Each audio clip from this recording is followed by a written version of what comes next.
Uxío Nogueira naceu o 19 de xaneiro de 1930 nesta casa da aldea de Parada en Xoane do Courel.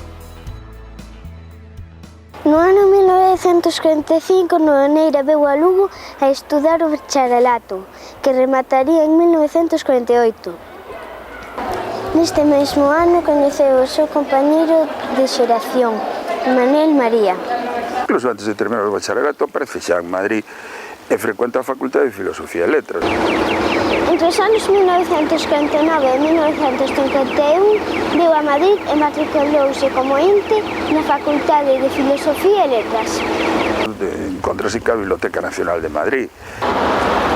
Entre os anos 1962 e 1966 viviu en Madrid e colaborou en programas de radio e televisión relacionados coa poesía. Nogueira asistía ao faladoiro do Café Gijón, que era un lugar de reunión de escritores e artistas. O Café Gijón era unha especie de praza maior onde concurrían xentes da arte, da cultura, dos máis diversos tipos, non? Non teña a esquerda Buero Vallejo e a dereita a Laxeiro.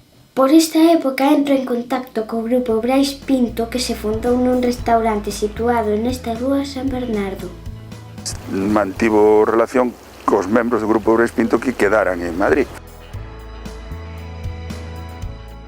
É un poeta que se caracteriza por darlle son á terra ou por recoller o propio son da terra. E para iso valeuse sobre todo da onomatopeia, que imita o son real, e do fonosimbolismo, que de alguma maneira o suxire. É un poeta da natureza, un poeta do ser humano no medio natural no que estamos. Isto fixo dunha maneira extraordinariamente expresiva. É unha das características máis notorias da súa poesía e da súa personalidade poética. El recorre ao fonema I, ao fonema que é máis afectivo tamén, porque é o que máis se utiliza nos diminutivos en galego, e entón di, por exemplo, no bicarelo do bico do brelo canta o paxariño, no mesmiño bicarelo do bico do brelo. Falar dese ADN dun idioma que son os topónimos, que cando un pobo nomea un lugar, cando esencializa o nome dun lugar, que logo o poeta fai canto. A maneira deixa o topónimo máis ben só, é dicir, a súa propia sonoridade metida no poema parece justificarse a si mesma. O mundo da noite, no monte, o mundo do lobo, o perigo, a sensación de medo, entón recorre aos fonemas máis escuros, o e U, non? Entón di cousas como, por exemplo, eidos ollos, caborcos do xabarín, cousos do lobo, ou di, por exemplo, en dous versos únicamente fonemas vocálicos escuros, como é o caso do, cando en dous versos di o lobo, os ollos, o lombo do lobo, únicamente utiliza o neses dous versos, non? E así sucesivamente, por exemplo, nese poema ao que me estou a referir, pois di, por exemplo, rastrexa, rastrexa, párase venta, ergue a testa, finca a pouta e oula cara ao ceo con toda a sombra da noite na boca, non? Hai aí unha gran presenza de suxestión fonosimbólica e onomatopeica para darnos unha representación case plástica e case musical, non? Da escena que está describindo. Así que, nese sentido, non pode haber unha expresividade, por así decirlo, maior que a que el conseguiu en galego con estes procedimentos, non? Emerxe unha poesía profundamente moderna. É unha poesía moito máis tensa, moito máis visual, xestual e baseada nos valores fónicos, non? Nogueira, ainda que é musical sempre, ao longo de toda a súa poesía, pois é un poeta extraordinariamente pictórico, por exemplo, en Oseiros, non? Ou é un poeta que recorre ao debuxo nos poemas caligráficos, non? Ou é un poeta que recorre á plástica na súa erótica, por exemplo, en Muller para lonxe, e mesmo en Elexías do Courel. Unha constante recreación do texto, é un poeta perfeccionista, é un poeta da concentración expresiva, é un poeta do trallazo, verdadeiramente, e da iluminación, claro. Entón, en efecto, eu creo que pulía os textos ata deixalos verdadeiramente nos osos. Era moi responsable que a súa propia poesía estaba continuamente remoendo. A composición dos textos era prácticamente cantada, El recitaba e ia compoñendo, en moitos casos, mentalmente. A súa necesidade de encontrar as palabras expresando realmente o xusto sentimento e a xusto ritmo e a xusta tensión que el tiña diante das cousas. É un interpretador da música, do ar e da terra.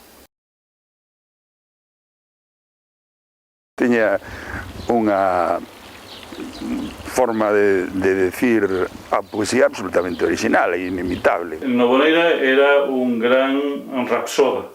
Era unha persoa que, precisamente porque sentía moi vivamente a poesía, a propia e a allea que lle gustaba, pois que podía dicila, podía recitala con verdadeiras cualidades de rapsoda. Era excesivo e buscaba os efectos sonoros e xestuais.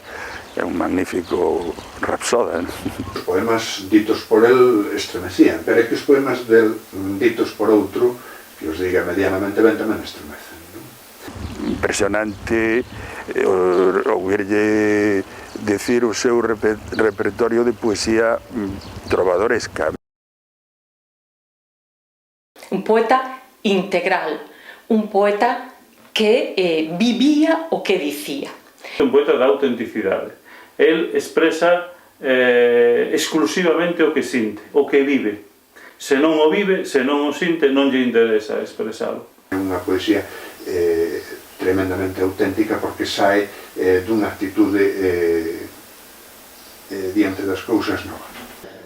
Está a falar en nome dun pobo e para un pobo, non?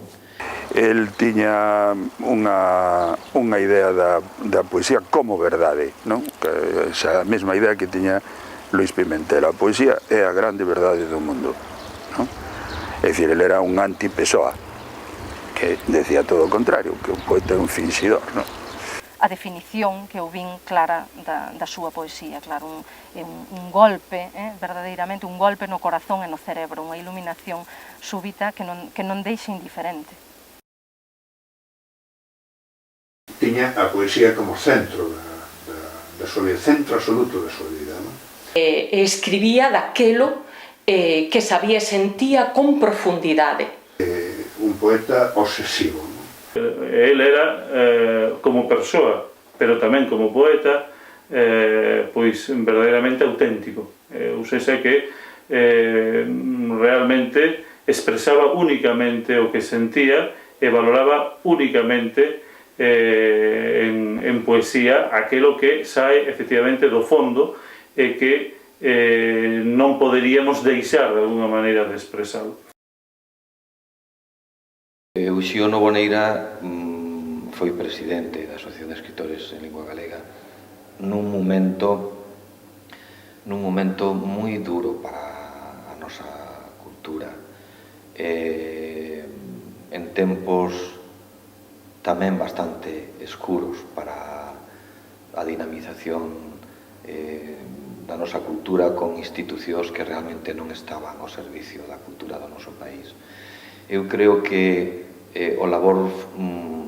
hai un labor fundamental de Uxío que é ser capaz de representar a todos os escritores deste país, porque era o que mantiña en alto a dignidade da condición de escritor.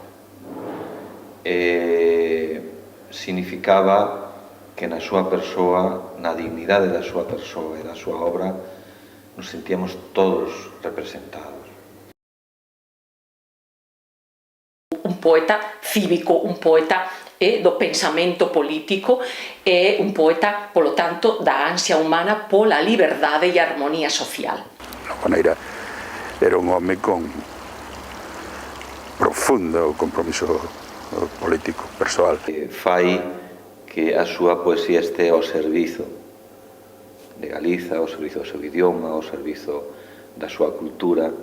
A presenza de temáticas de tipo político ou social, que sempre están tamén na súa obra, pero que en determinados momentos se manifestan de forma máis explícita. É un momento en que ele escribe o Vietnam Canto, e ese é un poema manifesto, que é a vacuna contra todo o reduccionismo, non? Ese é o Noboneira político. Non? Poemas que valen un libro, é dicir, poemas como o Vietnam Canto, que é un poema complexo, poemas como a Letanía de Galicia, que é un poema complexo, ou poemas como o Romance de Manuel de Ribadaira, que non é un poema complexo, pero que parece que ten en sí toda a literatura occidental. O poeta comparte esa primeira línea que vai ao frente da historia de todo o pobo, non? Que vai ao frente na construción do presente e do futuro. Un dos maiores poetas que deu Galicia, e que deu a literatura universal, por suposto. Despois era moi confidente, moi intimista no trato, moi agarimoso con todo o mundo. Un xenio, que era un xenio, é un xenio da palabra. Branca, Uxío e Arturo quedaránse no futuro. Quedaredes no futuro, e ti, Galicia, a durar, anque se fundo lo usado e caia neve no lar, anque se funda o lousado e se descubra o faiado, no cuarto en que fun nado e no mesmo leito a nevar.